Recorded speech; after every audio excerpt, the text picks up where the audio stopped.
Geklettet.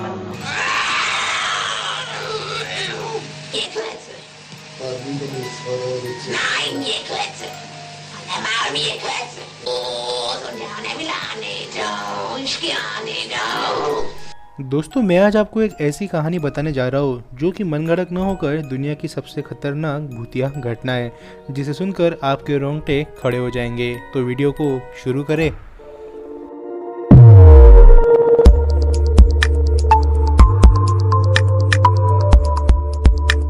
Analysis Mitchell, जिनका जन्म 21 सितंबर 1952 को जर्मन में हुआ था। एनालिसिस बहुत ही खुशमिजाज और धार्मिक थी। अपनी जिंदगी को बहुत ही आम तरीके से जीने वाली एनालिसिस की जिंदगी में एक ऐसा मोड़ आया जिससे उसकी जिंदगी बदल गई। एनालिसिस जब 16 साल की थी तभी से उनके साथ अजीब घटनाएं होना शुरू हो गया था। उसके दोस्तों ने बताया कि एक बार वो क्लास में बेहोश हो गई थी और दोस्तों ने यह भी बताया कि उसी रात एनालिसिस अचानक से अपने बिस्तर से उठी और शरीर में भारीपन महसूस होने की भी शिकायत की। इस घटना के एक साल बाद फिर से एनालिसिस को वैसे ही परेशानियां होने लगी और उसे डॉक्टर के पास ले जाया गया, पर डॉक्टर भी परेशानी का पता नहीं लगा पाए। एनालिसिस पर कई सारे टेस्ट हुए जिसमें सामने आया कि वो एपिलेप्सी से पीड़ित है। शुरू में तो ऐसे ही लग रहा था कि एपिलेप्सी के वजह से उनका व्यवहार बदल रहा है, पर 1970 में वो पूरी तरह से पजेस्ट हो गई और सबको यकीन हो गया कि उन पर बुरी आत्माओं का प्रभाव है। उनकी आवाज़ भी पूरी तरह से बदल गई थी, जैसे कि ये।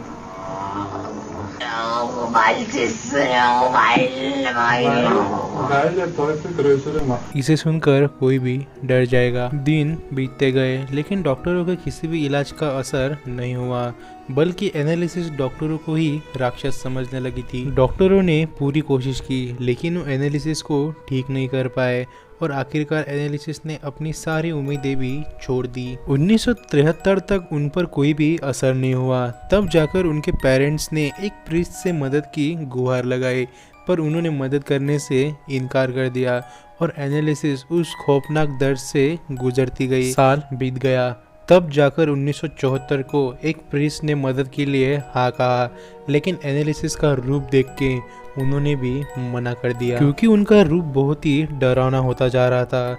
अपने ही पेरेंट्स का अपमान करना, उन पर हमला करना और परिवार के अन्य सदस्यों को काटना शुरू कर दिया था। एनालिसिस फर्श पर ही सोया करती और कीड़े मकोड़ों को खाया करती थी और यहाँ तक कि अपना यूरिन भी पी लेती थी। 1975 तक प्रीस्ट को ये यकीन हो गया था कि एनालिसिस पूरी तरह से शैतानी शक्ति के कब्जे में आ चुकी है। तब जाकर अर्नोल्ड रेंजो और एस्टर ने एनालिसिस को इससे मुक्त करने के लिए एक्सोर्सिज्म शुरू कर दिया, लेकिन जैसे जैसे प्रीस्ट उस पर जादू करते एनालिसिस को उतना ही दौरा पड़ता और उसकी ये बीमारी बढ़ती जा रही थी। ये एक्सोर्सिज्म करीब 67 दिनों तक चलता रहा, जिससे कि एनालिसिस को बचाया जा सके। एनालिसिस को दौरे पड़ते जा रहे थे। इसको चेन से बांध कर रखा जाता था ताकि किसी और को नुकसान न हो। प्रीस्ट के जादू से एनालिसिस काफ़ी हद तक नॉर्मल हो गई थी, पर उसके दौरे पर कोई असर नहीं हुआ। एनालिसिस ने अपने आप को बहुत ही कमज़ोर कर लिया था।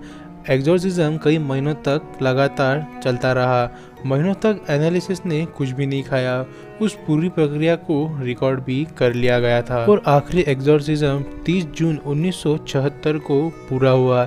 एनालिसिस निमोनिया से भी पीड़ित थी।